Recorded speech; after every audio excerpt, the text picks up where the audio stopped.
Hey there, good morning. I'm Steffi, one of the two hearts that we are premiering here on our YouTube channel.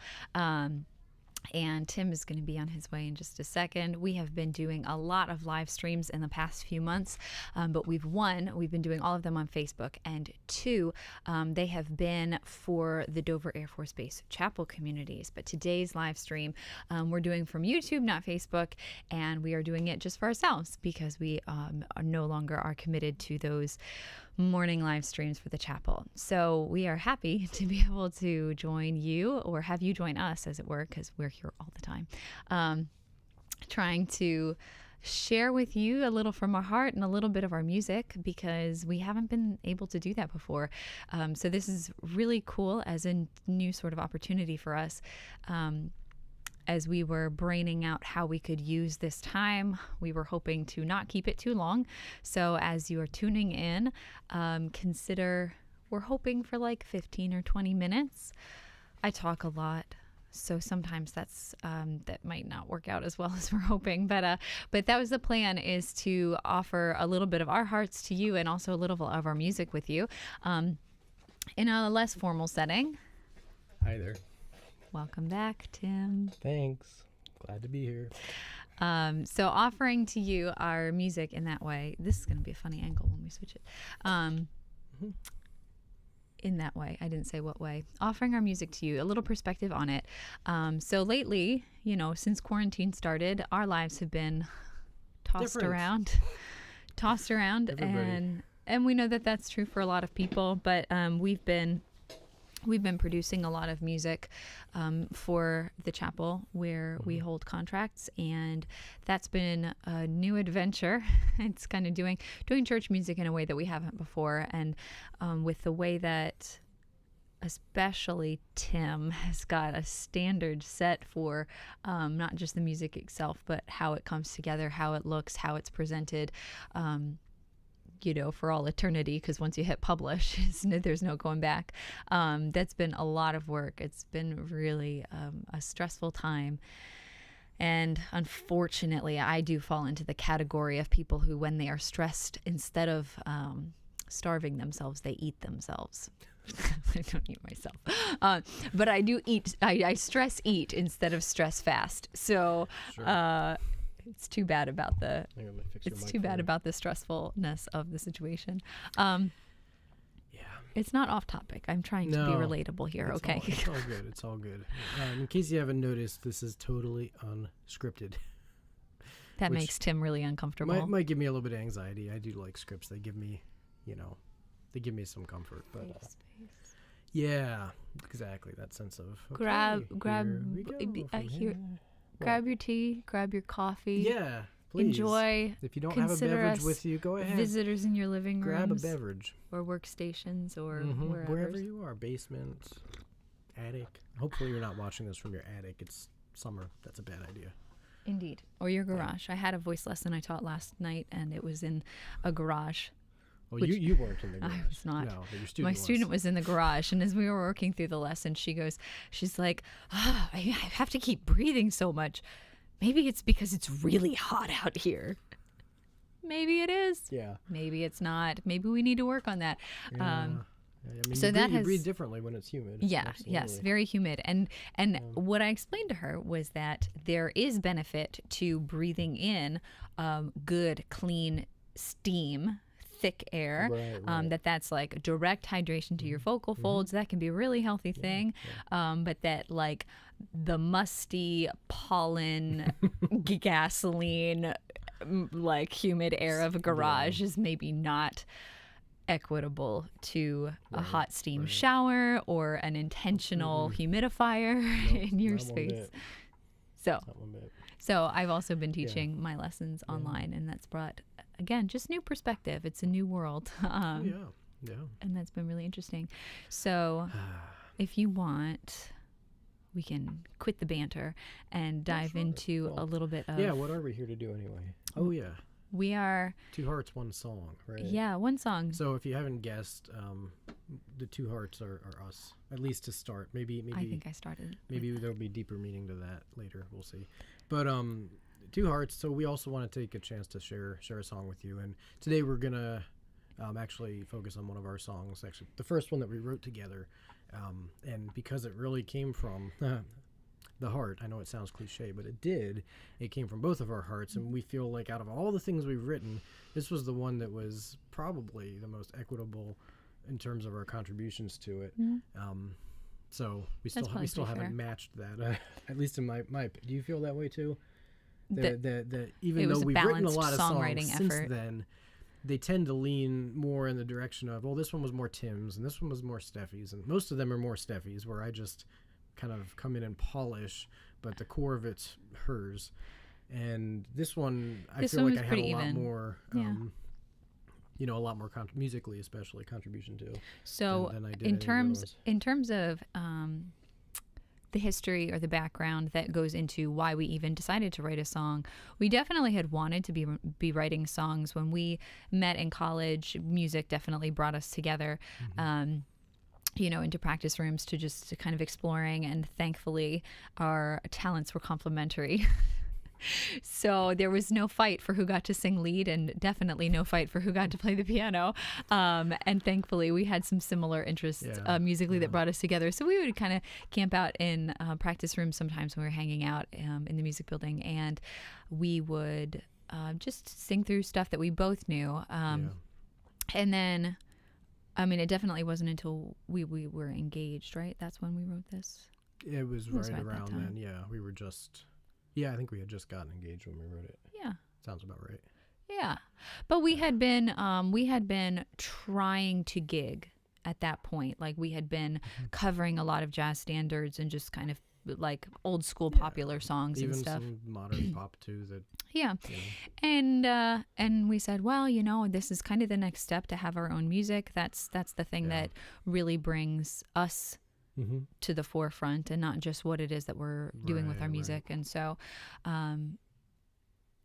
feeling at a loss for inspiration, there was like a radio contest that was being held for local Delaware singer-songwriters, and a couple of friends of ours had written a song for it, and the prompt was to write a song about what music means to you.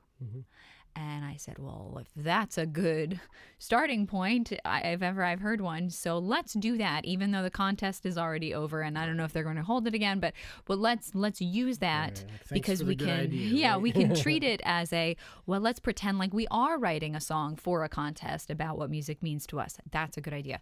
So we started writing it that way, and so when the lyrics came together, I didn't write it into this book, but this is like sort of my songwriting book, but also just like a dump. Why don't you hold it up so you can see the book? That's the book. Okay. Yeah. Which was just like a gift from an old lady one time. A thoughtful very gift nice, anyway. Very thoughtful. Nope, that's not the one. So there's a lot of really bad lyrics written in here. Oh boy. And there are also some good lyrics written. Definitely behind the scenes. I know. I'm not reading that to you. Okay. So as I started writing the lyrics, I'm like showing you. I don't know what screen that's that there one. You, go. You haven't right. switched over. No, I was like, okay, I have something to tell you, and I can't use words, but I know you'll understand. And that was where I started with, was that idea that when we share music, you don't have to know what the lyrics are. They usually lend a lot of understanding to it, but that music, it doesn't have to have lyrics in the first place, that just music is music, is its own language, and that it speaks. And so that was it. Like, I have to tell you something. Maybe my words are not going to really suffice, but I think that you'll get it, and so I'm going to try. And then that brought us to the chorus anyway. And so it's my voice and my song and my heart, and when I can't, or I won't, or I'm stuck, it speaks, and it's like nothing, and nothing is like it, unique and fully complete. I hate reading rhyming poetry. It makes me feel real hokey, but of course it sounds lovely when it's put into song. So that's where that came from. I don't remember how the melody happened. Yeah, well, musically, one of the things that I most vividly remember about creating this song and what Steffi's words were kind of coming together to say it, to own up to some inspiration, there was a very popular song in that era, just maybe 4 or 5 years earlier, that I don't know if I should name it or not, but maybe, anyway, it may have been on a Grey's Anatomy soundtrack, but it used a rhythm, and it used a meter that is not at all original by any standard. So I wouldn't credit it to the artist, although she's great. Anyway, that meter to me has always evoked a kind of eternal like rolling of life and some of that deeper stuff that beneath the surface that you have a hard time getting out. So this whole idea of tapping into the depth where it's hard to use words, so to speak, that was really at the center of that choice to call on that. And I'll just, this kind of pattern, this is like 6/8, 12/8, whatever you want to call it, a triple meter. And we just kind of played with this feeling. And to me, that brings a lot of images to mind, like a rolling stream. It brings these natural cycles to the forefront. And it's a musical landscape that to me has always kind of brought me into that space where it says, okay, I'm ready to enter that next level, so to speak. And it is a lot of possibilities to play with there. So it was a very obvious thing, and I can certainly thank that artist for bringing it into the public sphere at that point in time, because I was definitely fresh on my mind, but it goes back much further than that. Yeah. That's cool. I so forgot that. Yeah, you forgot that. Mm-hmm. Yeah, that was one of the big inspirations there. So the song, we titled it Speak. Okay, do you remember why we called it that? I don't. When I can't or won't, it speaks. Yeah, I mean, what, I don't know about. Yeah, it's part. Why, obviously. It's why? Because because titles don't matter that much. Yeah. Song titles don't actually matter that much, unless you're just trying to like identify something on a list or whatever. Yeah. But that the song itself is like it's just. It's so there was no real good reason why we decided to call it Speak. I guess that's because okay. Because that's a word in it, and yeah. And because a single word title is cool. You're not trying to say very much about it. It's just enough to get the idea. Well, hey, we've been talking for a while. Why don't we share some of the actual song? Okay. Yeah. Let's give it. So we'll give you the part of it. Yeah, maybe the first couple verses. Okay.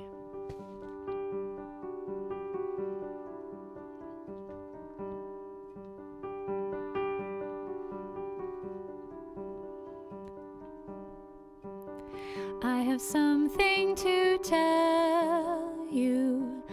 La-dee-dee, la-dee-dum, la-dee-dum. I cannot use words, but I know you'll understand. So that's how it opens. Yeah. Ooh, I hope that built up anticipation. We'll do the whole thing at the end when we remember how it goes. Yeah. There was this funny moment where we were working on the bridge in writing this. I'm not hiding, read my soul through my song, know me and know how my thoughts move about. Is that, I don't even know if those are the right lyrics. But But as we were working on the bridge, know how it all moves about. That's what it is.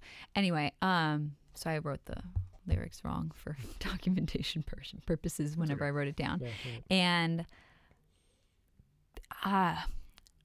we had some kind of melody, and as we were doing it, I was like, no, you can't go to that chord. It's too cheesy. Too predictable. Yes, it's too predictable. Had to be different. Yeah.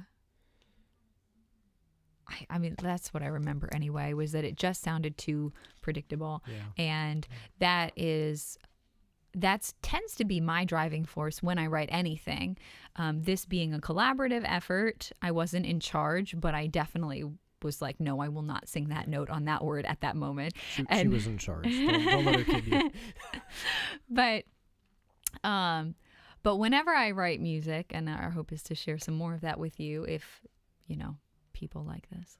Yeah. The great experiment that today is. Yeah.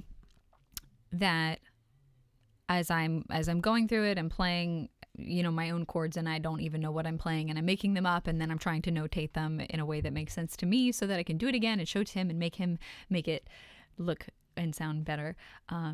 That I'm always looking for something that isn't quite where you wanted it to go, because I am a curmudgeon and I don't like cheesiness. I have no better explanation than that. Yeah. It's that I don't like music that's too syrupy, that like syrupy and sweet, like my heart mug here. This is the clean one, so this is the one I picked for today. So that's how I write songs, and that is what happened on the bridge. Well, let's take you a little bit further into this song, and I'll just share one more musical thing. As we moved out of that rolling triple meter 6/8 feeling, we got to the chorus, and I said I want to change it enough without just, you don't go changing time signatures, especially not in this genre. That's a very, I mean, the Beatles did a lot of crazy things, but typically you don't go doing that. And so, the nice thing about this 6/8 meter is it transitions very easily to 3/4, and you can go back and forth without really breaking your underlying pulse. And it's a practice that you hear all the time if you're familiar with any late Baroque or early Renaissance music. It's full of that technique. So, hemiola technique, really. So we get to the chorus, and I want to hear 1, 2, 3, 1, 2, 3, 1. And then when we get back, bum, bum, bum, bum, bum, bum. Right, to go back into a verse. Mm-hmm. So be able to. So that's just some of the flavor that I wanted to bring in, was this alternating, or the movement from one space to the next. Yeah, and as we still weren't committed to a particular song form, like we're definitely going to do verse 1, chorus, verse 2, chorus, bridge, chorus, end, that we said, well, we'll just let it, whatever happens. And so there's a lot of, Tim does a little bit of contemplative piano flourishes and movement to break it up and to let you rest in that musical thought that really and truly it wasn't meant to be all about the lyrics, but that they just supported a sort of musical landscape that we were creating, I think. To let you kind of go into that place and a space of sound that we really enjoyed and appreciate in the music that we were listening to at the time. Mm-hmm. Yeah, and and we got it was really cool because we sort of debuted the song at the folk festival. Maybe.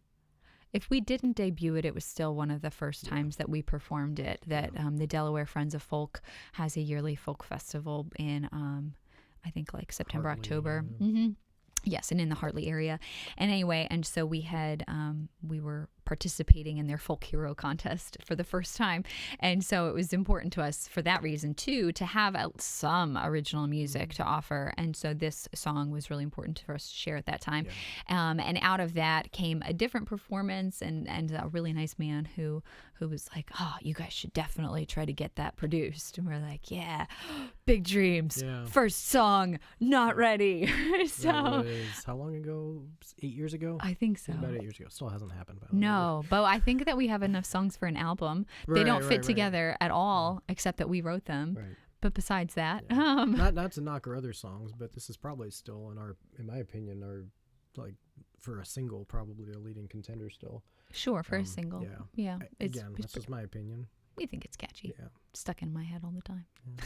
Well, anyway, let's go ahead and do the song. Yeah. We're going to try. We're winging it. We're going to do it. I mean, we're going to do it. You heard Yoda, didn't you? Do or do not. There is no try. If people think that I am not a Star Wars fan, they won't like me anymore. So don't bring Star Wars up. I don't dislike Star Wars. True stories. This quarantine, Steffi was a large part in completing not just one, but two large Star Wars puzzles, one of which was 2,000 pieces. Battle of Hoth. Man. Thank you, Nani, for getting us that puzzle. It was pretty epic. And if you ever question your tendencies toward addiction and you're into puzzles, man, I I could feel like it was drawing me to you it. I couldn't she resist. couldn't walk past the table without stopping and Like, at let me least just doing one piece, finding a piece. I think I know where this one goes. Oh, I put it with the other ones. It's like leaving a cookie jar out. It's just, Rough stuff. Anyway, so without further ado. Speaking of cookies, Trader Joe's chocolate chip sandwich fudge. Oy. Okay. We don't have a Trader Joe's. Yeah, nor do we have any of those cookies right now. But Grandma Plimpton, this one's for you. All right. Anyway. We're here for music. Here we are. So